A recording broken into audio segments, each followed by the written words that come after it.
Hello and welcome to round number 5 of the Steam Showdown tournament.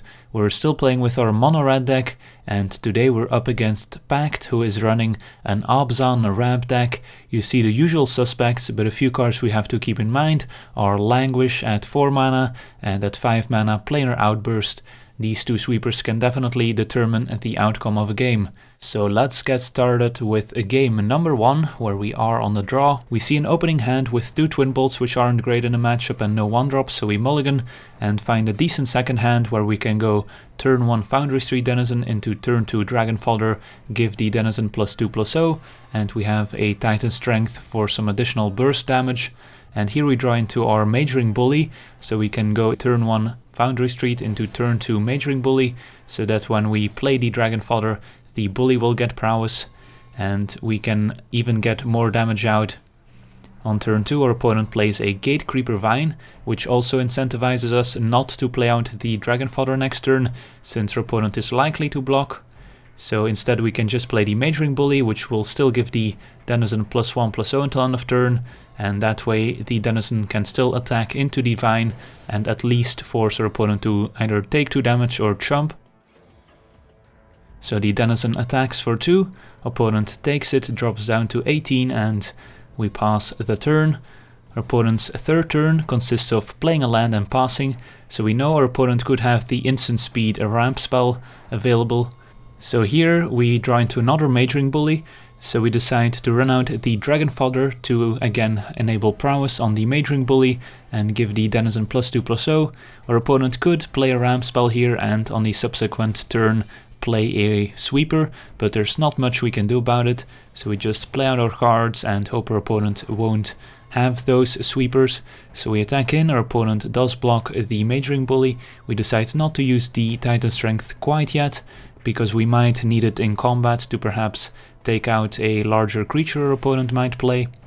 Opponent does indeed have the ramp spell end of turn, so untaps with 4 mana, plays a 5th land, no sweeper, it's just a Woodland Wanderer. So a 5/5 Woodland Wanderer thanks to Converge.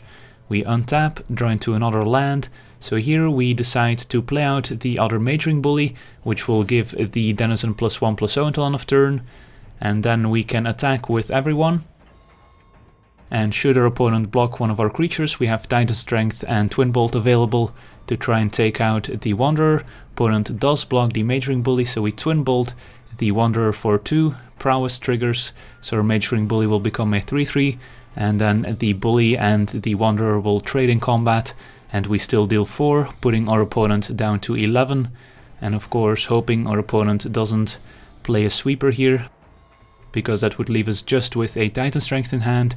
Our opponent plays a Gatecreeper Vine, so likely won't have a sweeper here. Plays another land, plays Suppression Bonds on the Mage-Ring Bully, so the Bully won't be able to attack or block anymore.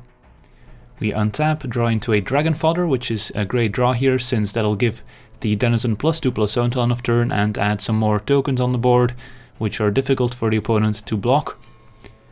So we go to combat, attack with everyone that can attack. And this time our opponent will block the Denizen.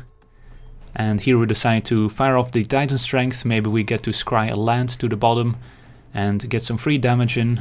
And we keep an Abbot of Keral Keep on top, which is a great draw since that'll give us maybe 2 spells we can play next turn, and is also a good way to recover from a possible sweeper our opponent could top deck. And our opponent takes a while here and plays a Shambling Vant. And in the second main phase our opponent has nothing, and we know our opponent doesn't play any instants we need to play around here, so just playing the Abbot to give the Denizen +1/+0 until end of turn will be enough to attack for lethal here. And looking under the Abbot we find a Twin Bolt, which we can also use to deal 2 damage. And then we can move to combat and attack with everyone. So Monored takes game 1 over Abzan Ramp. In game 2 we are on the draw once again. We mulligan a 5-lander. This is an interesting hand since it doesn't have any 1-drops, Fiery Impulse is not great in a matchup, and we do need to draw a few lands here to cast our spells. So eventually we decide to mulligan and are rewarded with a pretty good hand here with Goblin Glory Chaser and Foundry Denizen. plus an Exquisite Firecraft, draw into a Titan's Strength. We have to decide between the Glory Chaser and the Denizen, and usually it's correct to play out the Glory Chaser first, as that makes it more likely to become renowned, which is important. It is bad if our opponent has a Gatecreeper Vine to block, because then we're forced to use a Titan's Strength to maybe clear the Gatecreeper and also play the Denizen, but instead our opponent plays an Evolutionary Leap on turn 2, which is not a great card in this matchup. We draw into a land, so we can play a land, play out our Foundry Street Denizen, attack with the Glory Chaser, and we can use the Titan Strength right away because the following turns we are gonna use most of our mana, so we can put a land on the bottom with the Scry 1, get in for 4, get the Glory Chaser renowned, and next turn we can play Dragon Fodder, giving the Denizen +2/+0 until end of turn, and attack for at least 5. Opponent plays a third land and passes. We draw into a second Exquisite Firecraft, so we already have 8 damage of burn in hand. And again, we can't really play around the sweeper here, so we do play out the Dragon Fodder. Attack for 5, put our opponent down to 11. So we just need to find 3 more damage here, combined with these Firecrafts to finish off our opponent. Our opponent does have Natural Connection to find a land.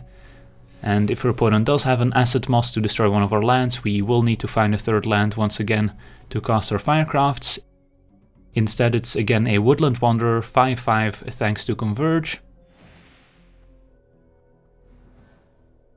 We find an Infectious Bloodlust, which we could put on our Glory Chaser to get in for 2 additional points. But we decide to play it safe, just attack with everyone, get in 4 points, putting our opponent down to 7. And then cast our Firecraft number 1, putting our opponent to 3 life. So even if they do find an Acid Moss, we at least fired off one of our Firecrafts. They attack for 5 with the Vigilant Woodland Wanderer, putting us down to 15.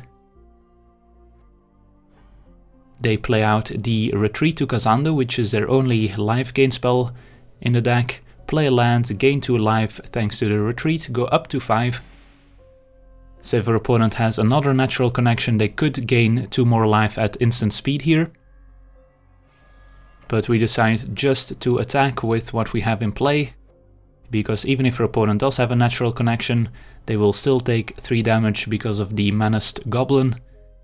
So even if they gain 2, they go up to 4, but then this Firecraft is still going to be enough to close out the game. So Monored defeats Abbot ramp 2-0, so that means that we currently have 3 wins and 2 losses in the tournament, and the Swiss rounds have ended. And in the meantime, the top 8 has been announced, and our tiebreaks were good enough to sneak into the 8th seed, so that means we will be facing off against Kryder once again, who was the 1st seed. So that means we get a rematch between Monored and Gruul Ramp. Kryder managed to defeat us last time 2-1, so we'll have to find out how the rematch goes. But for now, I want to thank you for watching, I hope you enjoyed this gameplay, and as always, have a nice day.